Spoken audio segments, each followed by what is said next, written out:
My name's Ben Lawson. I'm 28 and I work as an IT engineer for a mid-sized logistics company in Manchester. My days are straightforward enough. I wake up, pull on my trainers for a quick run if the rain isn't pelting down, catch the bus into the office, spend the day troubleshooting servers and sorting databases, then head back to my one-bedroom flat on the outskirts. It's nothing flash, just a decent kitchen, a comfortable sofa, and enough space for my laptop so I can pick up freelance work and build up my savings. I don't go out much these days. No wild nights, no spontaneous trips away. After a couple of relationships that simply ran their course, I'd rather keep things steady, predictable, no nasty surprises.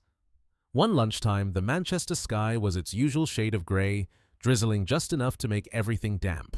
I nipped into the little coffee shop round the corner from the office, the one with the mismatched mugs and the baristas who remember your usual after a few visits. I was queuing for my regular latte with an extra shot and a sandwich when I noticed the woman in front of me fumbling with her purse. She was wearing scrubs, hair pulled back in a practical ponytail, clearly on her way from the clinic down the street. The barista shook his head, short by a couple of pounds. Cash or another card? She looked flustered, cheeks coloring, digging deeper into her bag while the queue behind us started shifting. I didn't think twice. I stepped forward, pulled a £5 note from my wallet, and handed it over. "Here, I've got it." She turned, surprised, those hazel eyes meeting mine with a warmth that cut straight through the awkwardness. "Oh no, you really don't have to," she began, but I waved it away with a smile. "It's fine, honestly. Happens to the best of us." The barista rang it through and she thanked me properly, insisting she'd pay me back if she saw me again. I just nodded, grabbed my order, and found a table by the window. I didn't expect anything from it, a small kindness in a city where folk often keep themselves to themselves. Her name was Kate Morgan. I learned that the next time I popped in. There she was, scanning the room until her eyes found me. She walked over with a determined stride, holding out a £5 note and a fresh coffee. "For the other day," she said, voice soft but sure. "I didn't catch your name, but I reckoned you'd be here. Same time, same place." I laughed, taking both. "Ben, and yeah, guilty as charged. Thanks, this is more than I expected." We ended up chatting while she waited for her order. She worked as a patient coordinator at the clinic, handling paperwork and stressed out people all day. I told her about my IT role, mostly staring at screens and fixing glitches nobody else noticed. It was easy, light conversation, the sort that makes a lunch break feel less ordinary. Before long, it became a quiet pattern. I'd turn up and somehow she'd be there too. We'd grab adjacent tables, sip our drinks, and talk. The endless Manchester rain, how her clinic was always short-staffed, my latest freelance project with a buggy app for a local startup. She had this way of really listening, like she wasn't just waiting for her turn, and her laugh was genuine, cutting through the cafe hum. I found myself looking forward to those short pockets of time. For the first time in ages, I wasn't rushing through the day. After a while, I decided to take a chance. As we were finishing up one afternoon, I cleared my throat. "Kate, this might come out of nowhere, but would you fancy grabbing dinner sometime? Nothing fancy, just extending the conversation." I braced for a gentle no. She seemed guarded, but she paused, tilted her head, and smiled.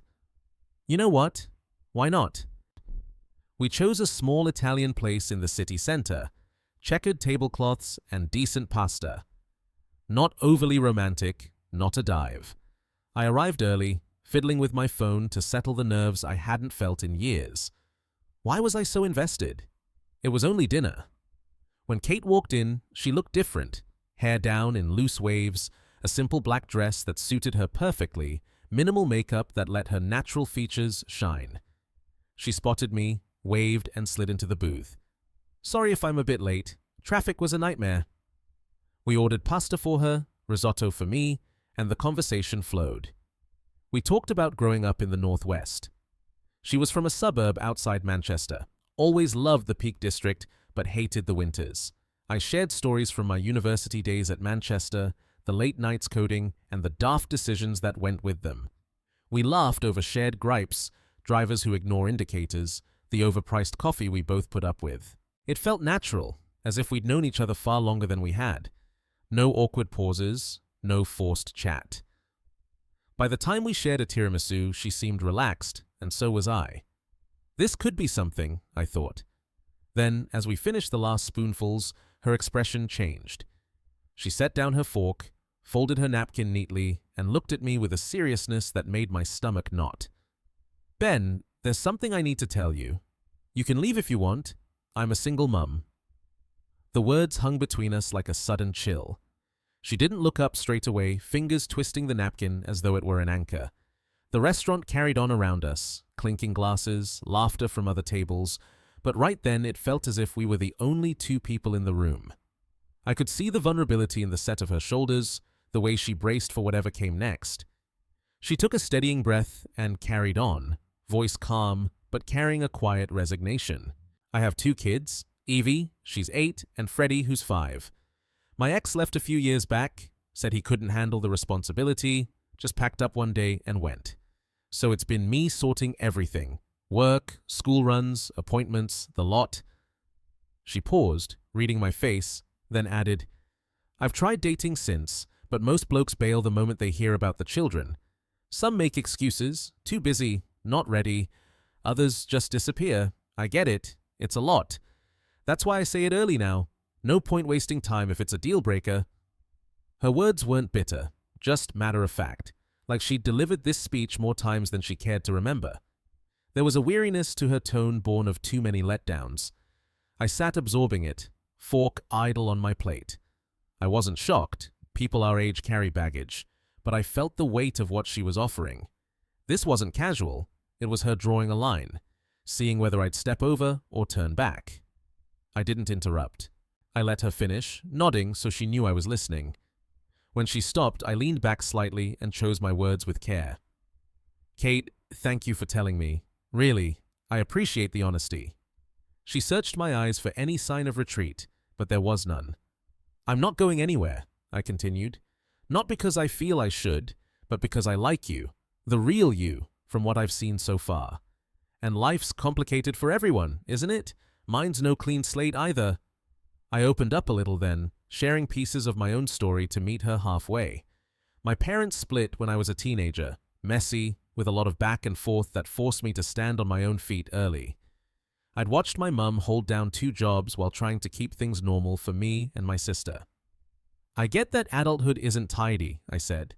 "It's full of curveballs. Kids, that's a big one, sure, but it doesn't scare me off. If anything, it makes you more real." Her face softened, surprise flickering across it.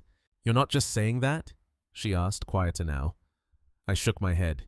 "No, look, I'm not pretending I know what it's like to be in your shoes, but I respect it. And if we're being honest, I'm tired of surface-level stuff too. That's why these coffee chats have felt genuine." We talked more after that, the tension easing like a knot slowly coming undone. She gave glimpses of her daily world, the chaos of getting 2 children ready for school while prepping for her shift, the late evenings catching up on laundry and bills. "Some days it's overwhelming," she admitted. "You feel like you're holding everything together with duct tape, and dating. It's hard to even imagine fitting someone else in." I nodded, relating it to my own routine. The long hours at screens, the freelance work that kept me up late, the quiet evenings wondering if this was all there was. "I fill my time with projects to avoid thinking about it," I said. "But meeting you has been a nice change from that." By the time the bill arrived, the mood had lifted again. We split it fairly and stepped out into the cool Manchester night. The streets were slick from earlier rain, streetlights gleaming on the wet pavement. At her car, she turned with a small smile. "Thanks for not bolting." I chuckled. "Thanks for trusting me enough to say it." We hugged, a brief, warm embrace that lingered a moment longer than friendly. "I'll call you," I said as she got in. "I'd like that," she replied. From there, things grew in small, steady ways. We texted every day, nothing heavy, just good morning messages, quick updates about a frustrating meeting or a funny story from the clinic. Patient today insisted his cat was allergic to Mondays. She'd send with a laughing emoji. I'd reply with something from my side. It was easy, comfortable. We met up a few more times, lunch at the park near her clinic, another coffee at our usual spot. Each time I felt drawn to her more. Her straightforwardness, the way she never hid her flaws or pretended life was perfect. She was real in a world full of filters. Yet as the days passed, I noticed she still kept certain parts of her life at arm's length. She'd mentioned the children in passing, a cute thing Freddie said, or Evie's school project, but never in detail. No invitations to their world, no stories that pulled me deeper. Her late evening texts would stop abruptly. Got to go, bedtime routine calling. It made me wonder if she was truly letting me in, or if the fear of rejection still held her back. Was she waiting for me to prove I was different?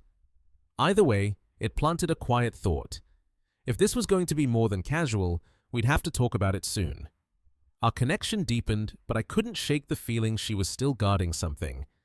We'd been seeing each other for some time now, texts turning into daily habits, weekends stretching longer. Still, there was an invisible wall. She'd talk about her day at the clinic, the patients who made her laugh, or the paperwork that drove her mad. But the children remained surface level. Evie aced her spelling test today, she'd say with a proud smile, or Freddie's obsessed with dinosaurs at the moment. End of story. No family outings, no casual mentions of bringing me into their lives. Her home felt like protected ground, and I began to wonder if she was shielding herself or testing me. It gnawed at me in the quiet moments. One evening, after a long day untangling a network problem at work, I decided I couldn't let it sit. We were on a late-night call, our new routine, talking until yawns took over. Her voice was soft, tired from a shift that had run long, but warm as ever. "Kate," I said, staring at the ceiling of my flat, "I need to ask something. I want to meet Evie and Freddie, not just hear about them. I want to be part of that side of your life if you're all right with it." There was a long silence, the kind that makes your heart thud. I heard her breathe, then a quiet sigh. "Ben, I'm not sure I'm ready." The words were honest, laced with hesitation. She explained that introducing someone to her children was enormous, one she'd taken before only to regret it. A while back I dated a bloke for a few months. He seemed great at first, said he was fine with everything. Then I let him meet them. Evie got attached, she drew pictures for him, asked when he'd visit again. But after a while he started pulling away, made excuses about work, then just stopped calling. She kept asking about him for weeks. It broke my heart to see her confused like that. I swore I wouldn't put them through it again. I listened, feeling the weight of her fears settle in my chest. It wasn't about me, it was about protecting the two most important people in her world.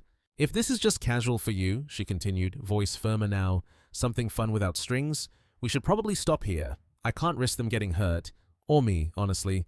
I've been through enough of that." Her directness landed, but it didn't push me away. If anything, it made me respect her more. "I get it," I replied carefully. "And I don't blame you for being cautious. I'd be the same in your position. But this isn't casual for me. I like where we're headed, and that includes all of you, not just the easy parts." I paused, letting it sink in. I can't promise it'll be perfect. No one can. But I can promise I won't disappear just because things get real. If we take it slow, one step at a time, I'm in. She didn't answer straight away. The line went quiet again, and I wondered if I'd pushed too far. Then she said, "Let me think about it. I need a couple of days." We ended the call on a gentle note. Good nights exchanged, though the air felt heavier. Those next days were tough. Work dragged, and I checked my phone more than usual, replaying the conversation. Was I ready for this? Stepping into a ready-made family wasn't something I'd planned, yet walking away felt wrong. Kate wasn't just someone I was seeing, she was becoming important. Then one rainy afternoon, my phone rang. "Okay," she said without preamble. "You can meet them, but as a friend first. Come over for dinner one evening. Nothing more than that for now." Her tone was cautious, but carried a hint of relief. She set the ground rules. Keep it light, no big gestures, and if it didn't feel right, we'd reassess. "This is a big deal for me, Ben. It's not just about us, it's about them." I agreed, a mix of excitement and nerves fluttering in my chest. This wasn't just another date, it was a threshold. If I couldn't fit into her real life, the messy, everyday chaos, then whatever we had would end before it truly began. The evening arrived carrying a blend of anticipation and quiet anxiety. The week at work had felt endless, but my mind kept drifting back to her words. I stopped at the corner shop on the way, picking up a bottle of sparkling water and a small bouquet of daisies. Nothing over the top, just thoughtful. Driving through the older residential streets of South Manchester, I noticed the tree-lined roads and modest homes, a far cry from my plain flat complex. Her address led me to a cozy house with a slightly overgrown garden, a tricycle tipped over in the drive, and a well-worn welcome mat. I parked, took a deep breath, and walked up the path. Before I could knock, the door swung open. There was Kate, looking nothing like the polished version from our dates, hair in a messy bun with strands escaping, faded jeans and an old grey t-shirt sporting what looked like a spaghetti sauce stain. No makeup, just the faint lines of tiredness around her eyes, yet she smiled warmly and stepped aside. "Right on time," she said, a touch nervous. "Come on in. Fair warning, it's a bit of a zoo right now." I handed her the daisies and water. "These are for you, and yeah, no worries. Smells good in here." The house was small but lived in, the kind that felt like a home rather than a showpiece. The living room held a worn sofa piled with cushions, a coffee table scattered with crayons and coloring books, shelves crammed with toys, photo frames, and a few wilting plants. The air carried garlic and tomato sauce from the kitchen mixed with the faint sweetness of children's shampoo.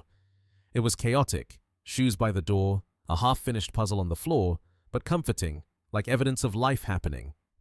Kate led me through to the kitchen, where pots simmered on the stove and a high chair sat in the corner. "Kids, come say hello," she called. First came Evie, bounding in with the energy only an 8-year-old can muster. She had Kate's hazel eyes and a mop of curly hair, wearing a mismatched outfit of purple leggings and a unicorn t-shirt. "Hi! Are you Mum's friend?" she asked, head tilted curiously, not shy at all. I knelt to her level with a smile. "Yeah, I'm Ben. Nice to meet you, Evie. Your mum says you're brilliant at drawing. Got any masterpieces to show me?" That lit her up. She grabbed a crayon drawing from the fridge, a colorful blob she declared was a dragon, and chatted away about it. Then Freddie peeked round the corner, 5 years old and clearly more reserved. He clung to Kate's leg, thumb in his mouth, big brown eyes watching me warily. "This is Freddie," Kate said, scooping him up gently. "He's a little shy at first, but give him time." I waved softly. "Hey, buddy, cool dinosaur pajamas." He buried his face in her shoulder, but peeked out with a tiny smile. Dinner was ready soon after. Simple spaghetti with meat sauce, garlic bread, and a salad Kate had thrown together while juggling questions. We sat at the round wooden table in the dining nook, plates clattering as she served. It was nothing like our quiet restaurant evenings. Chaos started immediately. Evie dominated the conversation, firing off school stories, while Freddie fidgeted, dropping his fork twice and spilling water across the table. Kate was a whirlwind, wiping up the mess with one hand while cutting Freddie's pasta with the other. "Sorry about this," she whispered during a brief lull, cheeks flushed. "It's not always this intense." I shook my head. "It's fine, really. Reminds me of family dinners growing up, minus the quiet." I didn't force anything. With Evie, I asked about her favorite subjects, art and playtime, obviously, and we bonded over a quick game of inventing silly animal hybrids, like the catacorn she came up with. Freddie warmed slowly. When he shyly pushed a toy car toward me, I rolled it back, making engine noises that drew a giggle. Kate watched us, her eyes flicking between relief and caution. The meal stretched on, interrupted by Evie's endless questions. "Do you like pizza? What's your job? Can you fix computers?" And Freddie's accidental knockover of his milk glass, sending Kate scrambling for paper towels again. By the end, the table was a battlefield of crumbs and sauce stains, but everyone was laughing. Even Kate, who seemed lighter than when I'd arrived. After dinner, she announced bedtime. "Say goodnight to Ben," she instructed. Evie gave me a quick hug. "Come back soon." And Freddie waved timidly before Kate whisked them off to brush teeth and read stories. I used the moment to help clear the table, loading the dishwasher and wiping counters. It felt natural, like pitching in without being asked. About 20 minutes later, she returned, closing the children's bedroom door softly. The house was quieter now, just the hum of the fridge and the distant patter of rain on the windows. She sank onto the sofa with a sigh, rubbing her temples. Well, that was real life, she said, looking at me with a mix of apology and challenge. This is every day for me, messy, exhausting, non-stop. No quiet dinners or spontaneous plans. If it's too much, I understand. No hard feelings. I sat beside her, careful not to crowd, and met her eyes. Kate, I'm not looking for perfect. Perfect's boring anyway. What I saw tonight, that's real. The kids are great. Evie's a firecracker. Freddie's got that quiet charm. And you're holding it all together like a pro. It's impressive. She searched my face as if waiting for the catch, but there wasn't one. I mean it, I added. This is what I signed up for when I said I wanted more. The whole package. For the first time that evening, her shoulders relaxed fully, and she leaned back with a small, genuine smile. We talked a bit more about how she'd managed on her own for so long, the little victories like Freddie's first day at school. Before I left, at the door, she hugged me longer than before, whispering, "Thank you for staying." As I walked to my car under the streetlights, I knew we'd crossed a line. The wall was down, at least for now. After that first dinner at her house, everything shifted in ways I hadn't fully expected. The invisible barrier Kate had built began to crumble, brick by brick, and I found myself stepping deeper into her world without hesitation. What started as cautious visits turned into a gentle routine, me popping round a couple of times a week, sometimes with groceries or a small treat for the children, other times just to lend a hand. I didn't push, I let it happen naturally. Kate seemed relieved, her texts warming from polite check-ins to invitations like, "The kids are asking if you're coming over tonight. Spaghetti leftovers if you're hungry." It felt right, like pieces clicking into place. I started spending more evenings there, slotting into the chaos without trying to change it. Evie warmed to me quickly. She dragged me to the living room floor to help with homework, brow furrowed over maths problems she swore were impossible. I'd sit cross-legged beside her, explaining fractions with crayons and drawings until her face lit up. "You're better at this than Mum," she'd grin, and Kate would roll her eyes from the kitchen, calling out, "Oi, I heard that." Freddie took longer, his shyness like a shell he peeked from. But eventually he'd toddle over with his toy trucks, pushing one into my hand expectantly. We'd build ramps from books and cushions, the room filling with his giggles as cars zoomed down. I never tried to play the dad role. That wasn't my place. I was just Ben, the bloke who showed up, listened to their stories, and stayed. Kate changed too. The guarded edges softened. She stopped calling me a friend from work when neighbors popped by and started introducing me as my boyfriend Ben. It slipped out casually at first, but I caught the way her eyes met mine afterwards, a silent confirmation that this was real for her. She opened up more about the daily grind, the exhaustion of juggling clinic shifts with parent evenings, the worry when Freddie had a temperature, or Evie struggled with reading. "Some days I feel like I'm failing at everything," she'd confess over coffee once the children were in bed. I'd reassure her, sharing my own doubts about work or life, reminding her she was doing more than most could manage. Our conversations grew deeper, laced with a vulnerability neither of us had shown before. I took on small fixes around the house without being asked. The leaky tap in the bathroom that dripped all night, the wobbly shelf in Evie's room, threatening to collapse under her books. One weekend, I even helped reorganize the garage, sorting boxes of old toys and decorations. We laughed over dusty photos from her past, her wedding day, the children as babies, and she'd pause sometimes, a wistful look crossing her face. "This used to feel overwhelming," she'd say, gesturing at the clutter, "but with you here it doesn't." Those moments built trust, showing her I wasn't just there for the easy bits. One evening, after a particularly hectic day, Evie with a school project due, Freddie throwing a tantrum at bedtime, the house finally settled into quiet. The children were tucked in, their soft breathing audible down the hall. Kate and I collapsed onto the sofa, the television murmuring some daft sitcom neither of us was really watching. She leaned her head against my shoulder, her body relaxing into mine in a way that felt utterly natural. "Ben," she murmured, voice soft in the dim light, "I don't know how to thank you enough for not running that first night, for staying through all this mess."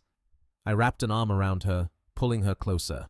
"You don't need to thank me," I replied, thumb tracing gentle circles on her arm. "I'm here because I want to be, not out of pity or obligation. This, you, the kids, it's what makes sense to me now. She lifted her head, eyes meeting mine, shimmering with unshed tears, but also something brighter, hope. We didn't say more. Words weren't needed. We simply sat there in the peaceful aftermath, her hand in mine, the weight of the day lifting. It wasn't grand or dramatic, no fireworks, no declarations, just two people finding comfort in the ordinary. In the weeks that followed, our bond settled into something undeniable. I became a steady presence in their lives, not replacing what was missing, but adding something that fitted seamlessly. Kate's fears faded. She stopped second-guessing and started planning little outings for all of us. A trip to the Sea Life Center, where Freddie's eyes widened at the sharks, or a picnic in the park where Evie chased butterflies. For the first time, I felt I was building toward a future, not just drifting through the present. This wasn't the simple life I'd grown used to, but it was richer, fuller. And as I lay awake some nights listening to the rain against my window back at the flat, I knew this was the start of something real. A family pieced together from the most unexpected beginnings, strong enough to weather whatever came next. You know, sitting here reflecting on Ben's story about that ordinary lunchtime in a Manchester coffee shop where he met Kate, a single mum juggling everything on her own with her two little ones, Evie and Freddie, it stirs something deep inside me that I reckon we all feel at some point. Life has this way of throwing up the most unexpected challenges right when things start feeling right, doesn't it? Ben could have easily walked away the moment she opened up about her past, the ex who left, the endless school runs, the spills and the exhaustion that come with raising kids alone. Most blokes would have done just that, making polite excuses and fading into the night. But he stayed.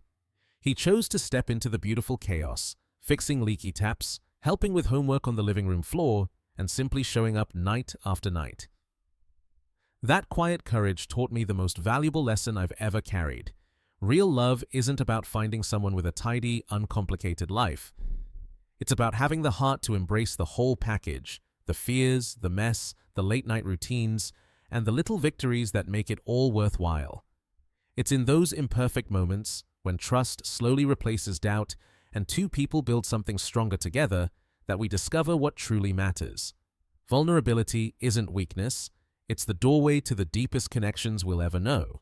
If Ben's journey moved you as much as it did me, and it reminded you to hold on to the people who stay through the hard bits, drop a comment below and tell me, what's one time you chose to stay when it would have been easier to leave? And if stories like this, full of honest emotion and real-life hope, warm your heart too, do hit that subscribe button right now and turn on notifications so you never miss another one. Your support means everything. Cheers!